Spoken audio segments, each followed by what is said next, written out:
Trajiste a otra mujer a mi cama. Al amanecer, no te quedará absolutamente nada.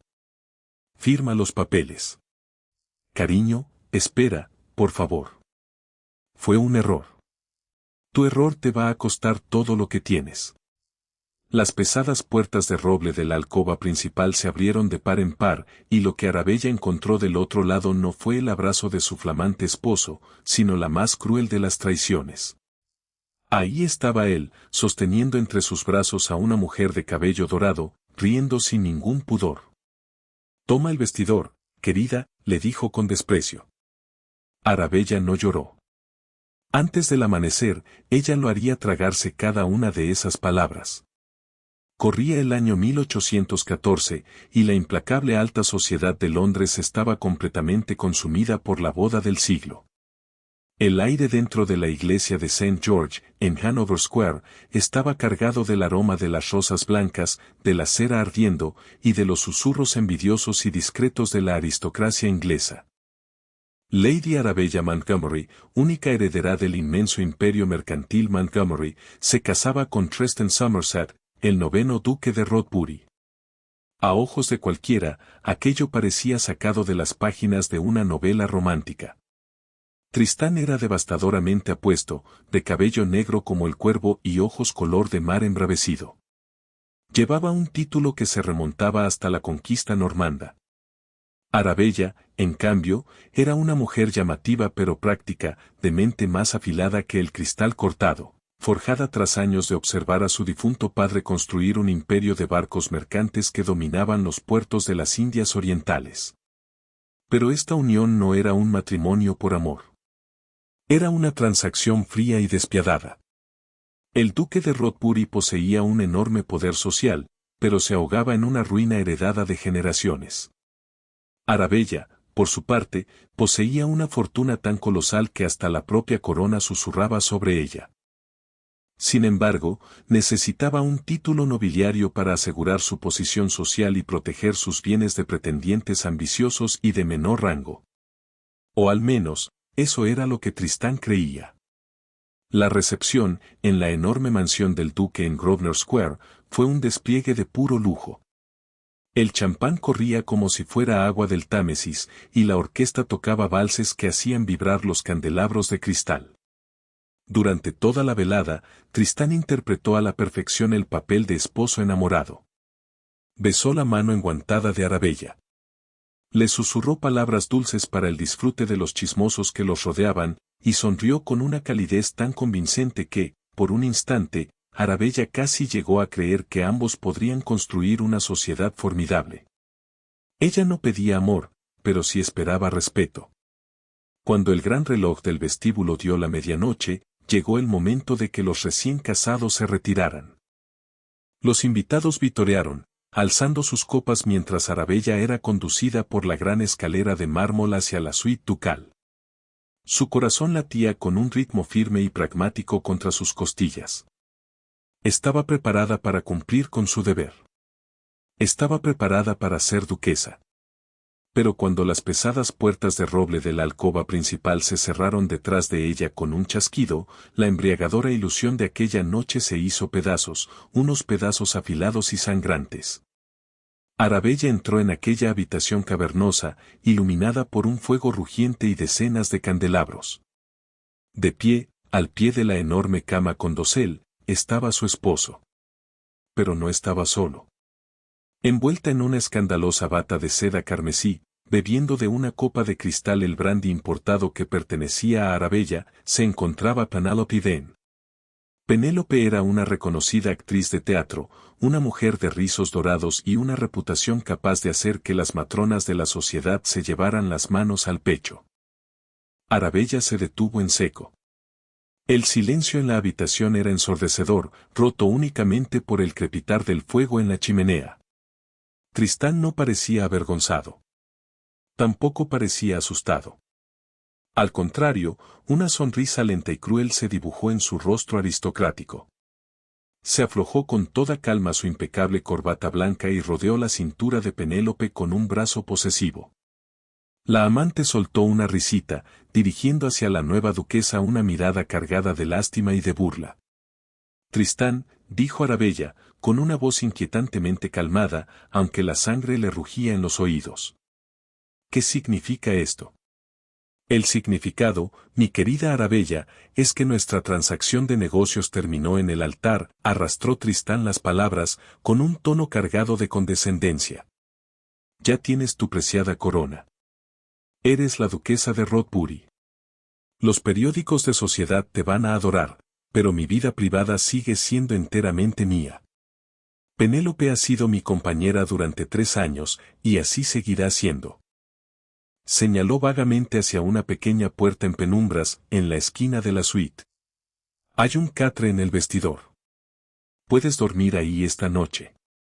Y por la mañana, mi administrador te mostrará el ala este, donde te alojarás.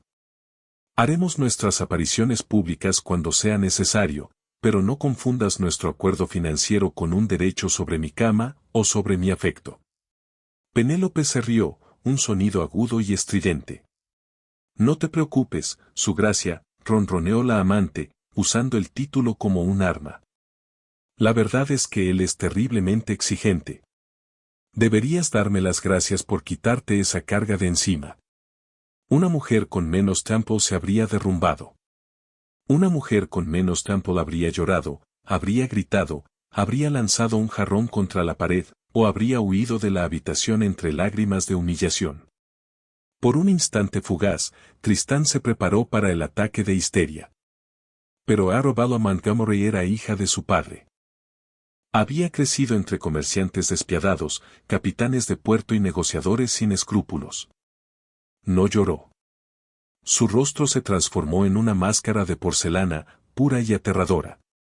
Miró a Penélope, observando la seda barata y la ambición desesperada en los ojos de aquella mujer. Después miró a Tristán, viéndolo por primera vez no como un duque, sino como un muchacho arrogante y necio que había malinterpretado por completo el juego en el que se había metido. El vestidor, repitió Arabella, con la voz vacía de toda emoción. Sí, ordenó Tristán, dándole la espalda para servirle otra copa a su amante. Y cierra bien la puerta. Penélope tiene el sueño muy ligero. Como usted ordene, su gracia, murmuró Arabella. Pero no fue al vestidor.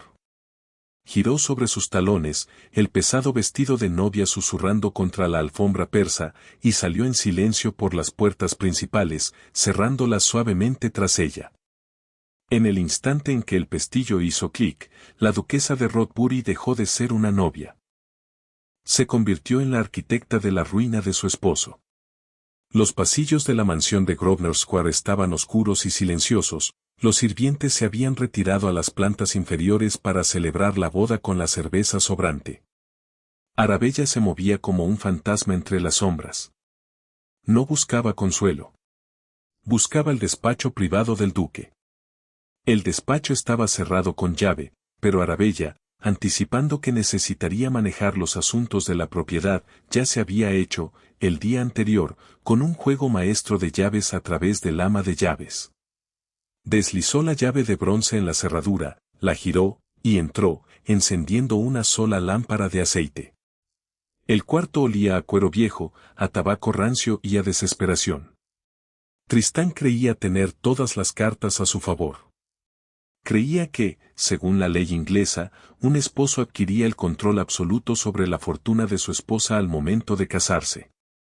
Pensaba que los millones de los Montgomery ahora eran suyos, listos para dilapidarlos en sus amantes, sus deudas de juego y sus fincas rurales en decadencia. Pero Tristán había subestimado enormemente la brillantez del difunto padre de Arabella, y la astucia despiadada del abogado de la familia Montgomery, el señor Nathaniel Gresham. Arabella se dirigió con rapidez al gran escritorio de caoba del duque. Comenzó a abrir cajones, buscando los libros de cuentas encuadernados en cuero que contenían el verdadero estado de las finanzas de Rodbury. Los encontró en el cajón inferior, guardados bajo llave en una caja metálica que forzó sin dificultad con un pesado abrecartas de bronce. Extendió los libros sobre el escritorio, sus ojos recorriendo las columnas de números bajo la tenue luz. Era peor de lo que había imaginado. Tristán no solo tenía deudas. Se estaba ahogando en un abismo financiero. Debía sumas exorbitantes al Banco Drummond. Tenía pagarés pendientes con la mitad de los caballeros del Club Whites. Su finca rural, Rodbury Hall, estaba hipotecada hasta el límite y debía miles de libras a un grupo de prestamistas privados y despiadados en la City de Londres. La supervivencia entera de Tristán dependía por completo de la enorme dote que Arabella había traído al matrimonio, 300.000 libras. Arabella sacó de su corpiño un documento envuelto en terciopelo. Era una copia de las capitulaciones matrimoniales, redactadas por Nathaniel Gresham y finalizadas en la prestigiosa casa bancaria Coutts & Co. Antes de morir, su padre le había advertido, los aristócratas son como pavos reales, Arabella. Hermosos a la vista, pero tienen el cerebro diminuto y un apetito voraz. Nunca les entregues las llaves del granero. Las capitulaciones matrimoniales formaban un fideicomiso inquebrantable. Sí, la ley dictaba que el esposo controlaba el dinero de su esposa, pero un fideicomiso bien construido bajo la corte de Cancillería podía sortear esa norma. La fortuna de los Montgomery no había sido entregada a Tristán de manera directa. La dote estaba resguardada en un fideicomiso administrado por el señor Gresham. Arabella deslizó el dedo por el pergamino hasta las cláusulas que Tristán, en su apuro arrogante por firmar los papeles y asegurar su salvación, evidentemente no había leído con cuidado. Cláusula séptima, apartado C. Los fondos solo serían entregados al duque de Rodbury para saldar sus deudas tras la firma legal de la duquesa, confirmando su establecimiento seguro y honorable en la residencia ducal principal y la consumación legítima de la unión. Cláusula novena, si el duque abandonara, humillara públicamente, o se negara a honrar la posición de la duquesa, incumpliendo así el contrato matrimonial antes de su consumación física, el fideicomiso conservaría el derecho explícito de comprar las deudas del duque a sus acreedores, convirtiendo al fideicomiso Montgomery en su único y principal acreedor, con el derecho inmediato de ejecutar todas las propiedades no vinculadas al mayorazgo. Una sonrisa fría y hermosa se dibujó en los labios de Arabella.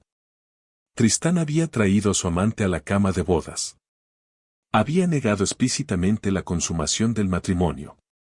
La había desterrado a un vestidor. Y, sin saberlo, le había entregado el mecanismo legal perfecto para destruirlo. Revisó el reloj de pie en la esquina. Era la 1:30 de la madrugada. Tenía 4 horas y media hasta el amanecer. Arabella no dudó. Se dirigió al cordón de la campanilla y tiró de él con fuerza. Momentos después, un suave golpe sonó en la puerta, y Martha Tensdale, la doncella personal de Arabella, fiel hasta la médula y a su servicio desde la infancia, se deslizó dentro de la habitación.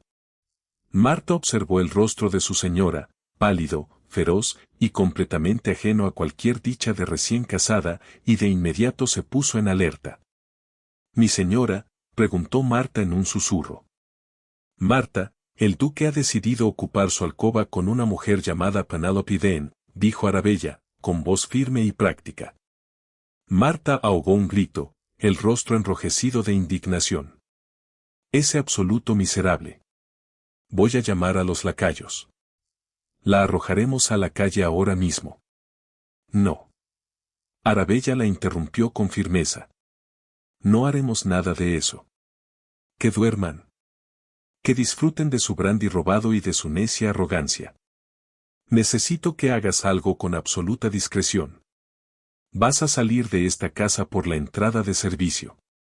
Irás a la residencia del señor Nathaniel Gresham en Mayfair. Lo despiertas. Le dices que el protocolo del atardecer ha sido violado y que estamos activando la cláusula del amanecer. Debe enviar de inmediato mensajeros al Banco Drummond y a los prestamistas privados. Quiero que cada uno de los pagarés que llevan la firma del duque de Rodbury sea comprado por el fideicomiso Montgomery antes de que el sol asome en el horizonte. Los ojos de Marta se abrieron de par en par al comprender la magnitud de la orden. Todos, mi señora. Cada uno de ellos. Cada uno, Marta. Cada penique. Para cuando amanezca, quiero que Tristan Somerset me deba hasta el alma. Ahora, ve. Mientras Marta desaparecía en la noche, Arabella se sentó al escritorio del duque. Destapó el tintero, tomó una hoja de pergamino en blanco y comenzó a escribir. Redactó testimonios legales detallando lo ocurrido en la alcoba, anotando la hora exacta y negando formalmente la liberación de los fondos de la dote, alegando la no consumación y una falta moral flagrante. Durante horas, los únicos sonidos en el despacho fueron el rasguñar de la pluma de Arabella y el tic-tac del reloj. No era una novia llorosa. Era una general trazando el mapa de una batalla, y el enemigo dormía profundamente, sin la más mínima idea de que el suelo bajo sus pies ya había sido tomado. Los primeros rayos pálidos del amanecer se asomaron sobre los tejados de Londres, pintando el cielo de tonos morados y dorados. Dentro de la mansión de Grosvenor Square, el pesado silencio de la noche se quebró con el sonido agudo y autoritario de botas pesadas marchando por el vestíbulo de mármol. Arabella estaba de pie en lo alto de la gran escalera, todavía con su elaborado vestido de novia, aunque se había quitado el pesado velo de encaje y lo había arrojado a un lado.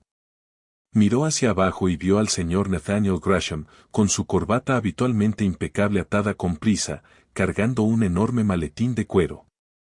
Detrás de él había 3 oficinistas de rostro severo, y, lo más importante, 2 hombres corpulentos que parecían menos abogados y más matones de los muelles de Londres. Gresham alzó la vista hacia su clienta más valiosa. «Está hecho, su gracia», dijo, su voz resonando por todo el vestíbulo vacío. Mis oficinistas despertaron a los directores del Banco Drummond en sus propias camas. Sacamos de la cama a los prestamistas de la serie. Dada la precaria situación del duque, estaban más que dispuestos a vender sus deudas a cambio del oro garantizado de los Montgomery.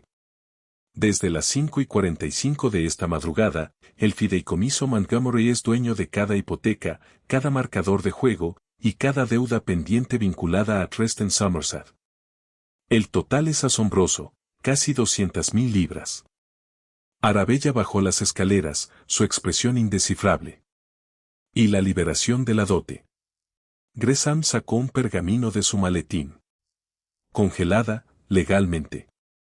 El propio Lord Chancellor Auden estableció el precedente el año pasado sobre la falta moral previa a la consumación. Al negarle a usted la alcoba e instalar a una amante, el duque ha anulado su derecho inmediato sobre los fondos. Está completamente expuesto. Usted posee las escrituras de esta casa, de su finca rural, y de todos los bienes muebles que no están vinculados al antiguo mayorazgo. Usted es su ama absoluta. Arabella tomó el grueso fajo de escrituras y pagarés, el pesado pergamino pesando en sus manos. Todo el peso de la necedad de Tristán estaba atado con una cinta roja. Excelente, Nathaniel. Espera aquí. Arabella subió de nuevo las escaleras, haciendo una seña a los 2 hombres corpulentos para que la siguieran. Marchó por el pasillo del ala este, pasando frente a los retratos dormidos de los ancestros de Tristán, hasta llegar a las pesadas puertas de roble de la suite principal. No tocó. Hizo un gesto a los hombres. Ellos tomaron las pesadas manijas de bronce y abrieron las puertas de golpe, con un estruendo tan violento que sacudió las paredes. Dentro de la alcoba, Tristán y Penélope despertaron sobresaltados, con gritos de pánico. La amante se apresuró a cubrir su pecho desnudo con las sábanas de terciopelo, mientras Tristán, con los ojos hinchados de sueño y furioso, saltaba de la cama, agarrando una bata de seda. ¿Qué significa esto?, rugió Tristán, el rostro morado de ira aristocrática. ¿Cómo te atreves a irrumpir aquí? Soy el duque de Rodbury. Te dije que te quedaras en el vestidor, insolente. Silencio, la voz de Arabella cortó la habitación como un latigazo. La autoridad absoluta en su tono hizo que Tristán cerrara la boca de golpe. Parpadeó, comprendiendo por fin que su esposa no lloraba, no se acobardaba, y desde luego, no estaba sola. La flanqueaban 2 hombres enormes, completamente indiferentes a su título. Arabella caminó despacio hacia el pie de la cama, su mirada recorriendo la escena desordenada y patética. Penélope Dent se encogió contra el cabecero, comprendiendo de pronto que el equilibrio de poder en aquella habitación no era el que le habían prometido. Pasé la noche revisando tus libros de cuentas, Tristán, dijo Arabella con suavidad, arrojando el pesado fajo de pagarés a los pies de la cama. Cayeron con un golpe seco y condenatorio. Tristán se quedó mirando los documentos, su mente asimilando lentamente la situación. Reconoció los sellos de cera del banco Dramend. Reconoció las cintas rojas de sus prestamistas privados. Un pánico frío y sofocante comenzó a apretarle la garganta. ¿Qué? ¿Qué es esto? Balbuceó, su arrogancia desapareciendo por completo. Esto, dijo Arabella suavemente, son tus cadenas. Creíste que te casabas con una simple caja fuerte con vestido, Tristán. Creíste que podías tomar mi dinero, humillarme y pasear a tu ramera por mi cama. Pero no leíste la letra pequeña. Dio un paso más, su voz bajando a un susurro letal. Porque me abandonaste en nuestra noche de bodas, nuestro matrimonio sigue siendo legalmente no consumado. Porque trajiste a esa mujer a nuestra cama, violaste la cláusula de moralidad del fideicomiso Montgomery. Mi dote está congelada. No verás ni un solo penique de ella. El rostro de Tristán perdió todo el color. Parecía un cadáver. No, no, eso es imposible. La ley dice que un fideicomiso opera de manera independiente a las transferencias de bienes matrimoniales estándar, lo interrumpió Arabella con dureza. Y además, mi abogado ha pasado las últimas 5 horas recorriendo Londres. El fideicomiso Montgomery ha comprado cada una de tus deudas. Cada préstamo. Cada hipoteca. Cada marcador de juego.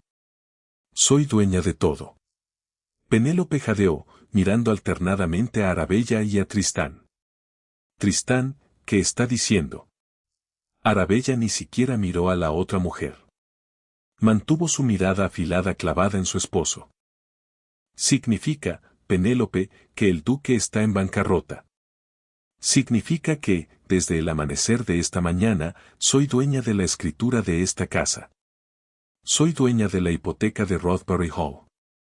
Soy dueña de la misma cama en la que ahora sudas de miedo. Y como principal acreedora, estoy exigiendo el pago inmediato de todos los préstamos. Tristán retrocedió tambaleándose, las rodillas chocando contra el colchón. Arabella, por favor, seamos razonables. Podemos llegar a un acuerdo. La orden de Arabella fue absoluta. Fuera. ¿Qué? Susurró Tristán. Fuera de mi casa, dijo Arabella, sus ojos brillando con un fuego triunfante y aterrador. Tienes exactamente 10 minutos para reunir la ropa que puedas cargar. El resto de los bienes de esta casa, incluyendo el arte, la plata y los carruajes, pertenecen al banco. ¿Qué soy yo? Si tú o tu amante siguen dentro de este edificio cuando el reloj marque las 6, estos caballeros los arrojarán a ambos a la calle sin ni siquiera su ropa interior. Tristán Somerset, el 9º duque de Rothbury, miró a la mujer a la que había intentado quebrar. Comprendió, con una claridad devastadora y agonizante, que no se había casado con una víctima. Se había casado con un verdugo. El reloj de pie del vestíbulo de la mansión de Grosvenor Square marcaba el tiempo con el ritmo ensordecedor del mazo de un juez. Tristán Somerset se hallaba de pie sobre la magnífica alfombra persa, temblando en el frío del amanecer, vestido apenas con una corbata mal anudada, un chaleco arrugado, y unos pantalones que se había puesto a toda prisa con manos temblorosas. A su lado estaba Penelope Vane.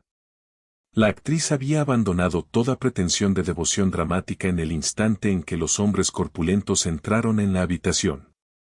Con una eficiencia aterradora, había metido sus costosos cosméticos, el collar de diamantes que Tristán había comprado a crédito la semana anterior, y varios de los cepillos de plata del duque en un bolso de viaje de terciopelo. Penélope, cariño, espera, suplicó Tristán, su voz un graznido patético. Esto es solo un malentendido, un bloqueo legal temporal. Soy un par del reino. Ella no puede simplemente echarme a la calle. Iré con mis abogados. Vamos a revertir esto antes del mediodía. Penélope se detuvo en las pesadas puertas de roble que daban a la calle. Se giró, sus rizos dorados captando la luz de la mañana, pero sus ojos estaban completamente vacíos de calidez. Miró a Tristán no con amor, sino con la evaluación fría y calculadora de un comerciante examinando mercancía echada a perder. Tristán, cariño, dijo Penélope, su tono goteando falsa compasión, esta mañana ya no eres un par del reino. Eres un fanfarrón con un nombre elegante. Esa aterradora esposa tuya es dueña hasta de las botas que llevas puestas. Yo soy actriz, mi amor. Hago tragedias en el escenario, no en mi vida privada. Antes de que Tristán pudiera pronunciar otra palabra, Penélope salió por la puerta, detuvo un coche de alquiler que pasaba y desapareció entre la neblina de Londres. No volvió la vista atrás. Se acabó el tiempo, su gracia, retumbó uno de los hombres de Arabella, dando un paso al frente. Afuera. Vamos. Tristán fue empujado físicamente por la puerta principal, tropezando por los grandes escalones de mármol y aterrizando sin ceremonia alguna sobre los adoquines. Las pesadas puertas de caoba se cerraron de golpe tras él, el sonido resonando como un disparo en la silenciosa plaza aristocrática. Era el duque de Rodbury, y estaba entera y absolutamente sin hogar. Durante las siguientes 48 horas, el escándalo consumió a la alta sociedad con la ferocidad de un incendio forestal. La aristocracia se alimentaba de chismes, pero esto era un espectáculo como ningún otro que hubieran presenciado jamás. El Morning Post publicó una columna apenas disimulada sobre cierto duque de R que había sido desterrado de su propia alcoba por su esposa comerciante en la noche de bodas. Tristán, desesperado y buscando refugio, intentó entrar al Club Whites en St. James Street. Se acercó con paso firme al icónico ventanal, esperando los usuales gestos deferentes de sus pares. En lugar de eso, un severo secretario del club lo interceptó en el vestíbulo. Mis disculpas, Rodbury, dijo el hombre, ajustándose el monóculo con una mirada de supremo desdén, pero corre la voz por la serie de que sus marcadores de juego ahora están en manos de un fideicomiso privado. El comité ha decidido que, hasta que se resuelvan sus complicaciones domésticas y financieras, su membresía queda suspendida. Que tenga buen día. Humillado, Tristán se vio obligado a alojarse en una posada húmeda y sucia cerca de Covent Garden, muy lejos de las sábanas de seda y el brandy importado a los que estaba acostumbrado. Se reunió con un abogado de reputación turbia, un tal señor Barnaby Grenby, que operaba desde una oficina diminuta en Chancery Lane. Grenby revisó las capitulaciones matrimoniales con una lupa, su ceño frunciéndose cada vez más con cada segundo que pasaba.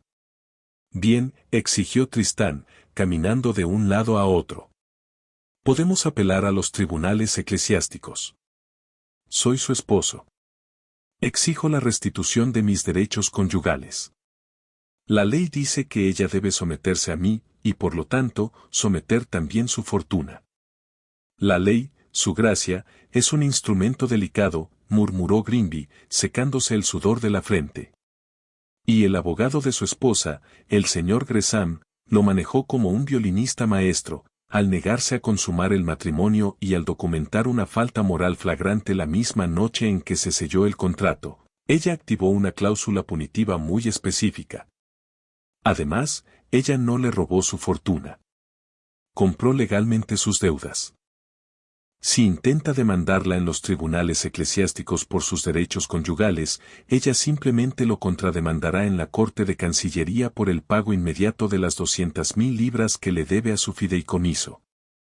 Y como usted no puede pagar, hará que lo encierren en la prisión de Fleet por deudas. Tristán se desplomó en una silla desvencijada, el aire escapándose de sus pulmones. La prisión de Fleet. Ella metería a un duque en la cárcel de deudores. Creo, su gracia, dijo Grenby con gravedad, que una mujer capaz de echar a su esposo de su propia casa al amanecer, el mismo día de su boda, es capaz de absolutamente cualquier cosa. Mientras tanto, Arabella Montgomery, ahora la indiscutible duquesa de Rodbury, no se quedaba descansando sobre sus laureles. No lloraba en sus aposentos, ni evitaba las miradas curiosas de la sociedad. Se apoyaba en su nuevo poder con una gracia aterradora. Abrió la mansión de Grosvenor Square, desechó la decoración anticuada y ostentosa de Tristán, y trajo mobiliario elegante y moderno pagado con su propia fortuna. Convocó a los administradores de las fincas rurales de Rodbury y auditó sus libros sin piedad. Despidió a los mayordomos corruptos que Tristán había contratado, los reemplazó con administradores eficientes de la naviera de su padre, y ordenó que las vastas tierras sin cultivar del ducado se transformaran en pastos rentables para ovejas y en proyectos de minería de carbón. En cuestión de meses, Arabella estaba logrando lo que la familia de Tristán no había podido conseguir en un siglo entero. Estaba haciendo que el ducado fuera extraordinariamente rentable. Las matronas de la sociedad que en un principio habían pensado en marginarla, tachándola de vulgar hija de comerciante, ahora se desvivían por ganarse su favor. Arabella poseía las hipotecas de la mitad de los caballeros de la Cámara de los Lores. Cuando asistió a las salas de reunión de Almax, hasta la formidable Lady Cowper, una de las patronas que controlaba el registro social de Londres, le hizo una reverencia. El poder, aprendió rápidamente Arabella, era un sustituto excelente del linaje.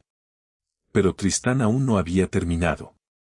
Empujado al borde de la locura por sus miserables condiciones de vida y su orgullo herido, tramó un plan desesperado y venenoso. Si la ley no lo ayudaba, se apoyaría en el peso aplastante del machismo de la sociedad. La arruinaría públicamente, la haría pasar por una mujer demente, y forzaría a la corona a intervenir para nombrarlo su tutor legal.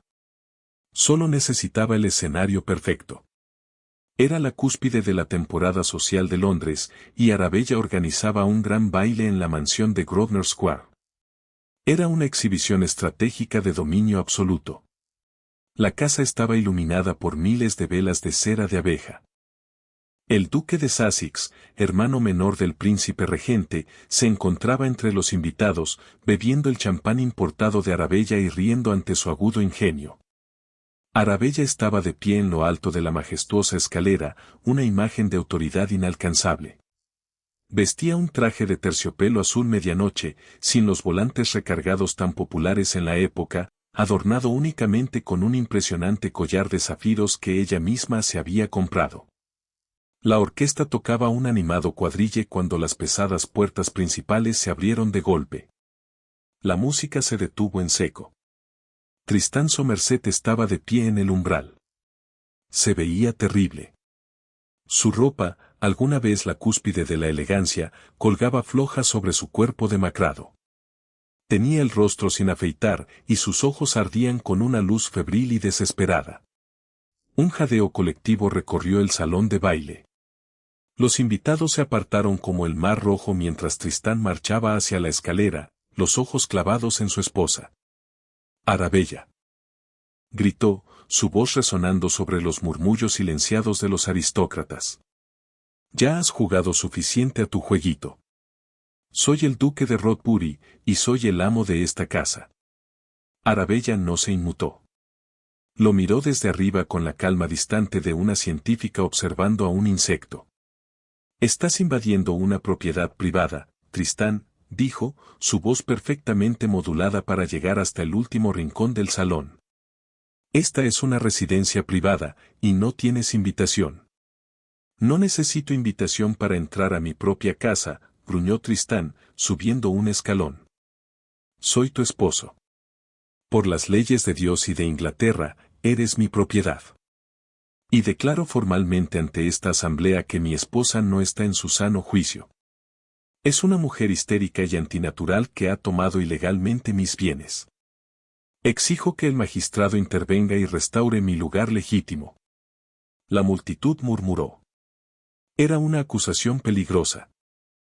En 1814, un esposo podía, en efecto, internar a su esposa en un manicomio si lograba convencer a un médico y a un magistrado de que era una mujer rebelde y demente. Era el arma definitiva del patriarcado. Arabella descendió lentamente la escalera, sus movimientos fluidos y completamente libres de miedo. Se detuvo un escalón por encima de él. ¿Quieres involucrar a los magistrados, Tristán? Preguntó con suavidad, aunque todo el salón se esforzaba por escuchar cada palabra. Te haré encerrar en un manicomio si no te sometes a mí esta noche, siseó él, la saliva salpicando de sus labios. Arabella suspiró.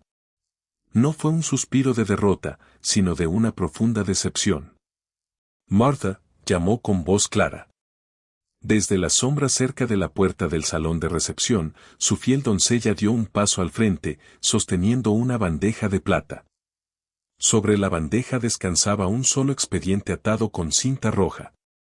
Marta se lo llevó a Arabella, quien lo tomó con delicadeza entre sus manos enguantadas. Esperaba ahorrarte el último jirón de tu dignidad, Tristán, dijo Arabella, girándose para dirigirse a la multitud, proyectando su voz. Pero ya que insistes en convertir esto en un asunto público de justicia, supongo que debo complacerte. Volvió a mirar a su esposo. Cuando compré tus deudas, Tristán, no solo adquirí tus marcadores de juego y tus hipotecas. También adquirí tus libros de cuentas privados. Realicé una auditoría exhaustiva de tus finanzas de los últimos 5 años. La sonrisa arrogante de Tristán vaciló levemente. No encontraste nada más que deudas aristocráticas normales. No puedes avergonzarme por gastar dinero. Oh, no te avergüenzo por gastar dinero, corrigió Arabella con suavidad. Te avergüenzo por de dónde lo sacaste. Hace 2 años, durante la Guerra Peninsular, fuiste nombrado tesorero honorario del Fondo de Ayuda a los Veteranos Lord Wellington, una obra de caridad creada para apoyar a las viudas y a los soldados mutilados que regresaban de España. Tristán se quedó paralizado. La sangre desapareció de su rostro con tal rapidez que pareció que iba a desmayarse. Debías una deuda enorme a un sindicato francés, continuó Arabella, su voz resonando como un clavo en un ataúd dentro del silencioso salón, un sindicato vinculado directamente a los financieros de Napoleón. Estabas desesperado, así que falsificaste las firmas de los fideicomisarios de la obra de caridad. Robaste 12.000 libras de las viudas y los huérfanos de los soldados ingleses, y enviaste ese dinero al otro lado del canal, al enemigo. El silencio en la sala fue absoluto. Después, un murmullo bajo y horrorizado comenzó a crecer. El duque de Sussex, de pie cerca de la ponchera, miró a Tristán con una expresión de puro asco asesino. Eso es mentira, chilló Tristán, el pánico apretándole la garganta. Ella miente. Está loca. Tengo los libros originales, los giros bancarios falsificados, y la correspondencia interceptada con los banqueros parisinos, declaró Arabella con calma, dando unos golpecitos al expediente atado en cinta roja. Mi abogado ya autenticó las firmas. No solo llevaste a la quiebra a tu propia familia, Tristán. Cometiste alta traición y robaste a los héroes de Inglaterra para hacerlo. Tristán retrocedió tambaleándose, aferrándose a la barandilla para sostenerse. Sabía que era verdad. Sabía que ella tenía los documentos. Los había dejado escondidos en un compartimento secreto de su escritorio. El mismo escritorio que Arabella había reclamado la noche de su boda. La traición se paga con la horca, Tristán, susurró Arabella, inclinándose para que solo él pudiera escucharla. O, en el mejor de los casos, con una vida entera en la Torre de Londres, despojado de tu título, con tus tierras confiscadas por la corona. Morirías como un traidor deshonrado. Tristán temblaba con violencia. Miró a su alrededor. No había compasión alguna en los ojos de sus pares. Solo había repulsión. Era un paria. ¿Qué? ¿Qué es lo que quieres? Balbuceó, lágrimas de puro terror derramándose por sus mejillas. Arabella enderezó la espalda. Estas son mis condiciones, declaró, su voz resonando con firmeza definitiva. Primero, firmarás esta misma noche una escritura formal de separación. Renunciarás formal y completamente a cualquier reclamo sobre mi persona, mi fortuna y mi fideicomiso. Segundo, cederás todos tus derechos de voto por poder en la Cámara de los Lores a un agente de mi elección. Tercero, saldrás de Inglaterra antes del amanecer. Te proporcionaré un estipendio anual de 500 libras, suficiente para vivir modestamente en una cabaña en Nápoles. Si alguna vez vuelves a pisar suelo británico, si alguna vez escribes mi nombre o si alguna vez intentas contactarme, entregaré de inmediato este expediente a los fiscales de la corona. Tristán la miró fijamente. 500 libras al año. Era una miseria. Era el salario de un comerciante moderadamente exitoso.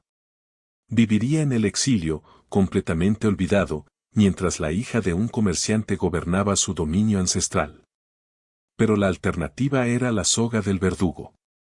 Miró la máscara de porcelana inquebrantable en el rostro de su esposa. Por fin comprendió lo que Penélope había entendido aquella primera mañana. No se había casado con una mujer. Se había casado con una fuerza de la naturaleza. Y, tontamente, había tratado de interponerse en su camino. Yo firmaré, susurró Tristán, rompiendo en sollozos violentos. El señor Gresham te espera en la biblioteca, dijo Arabella con frialdad.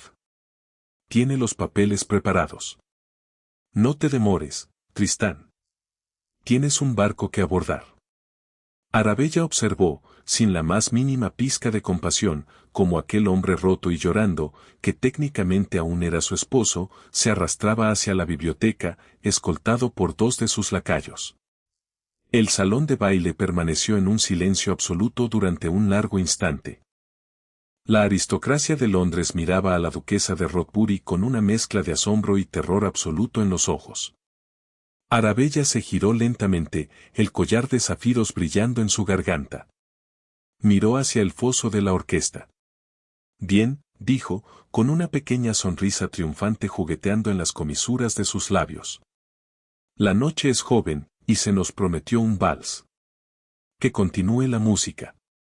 El director se apresuró a levantar su batuta, y las notas envolventes de un vals de Strauss inundaron de inmediato el salón.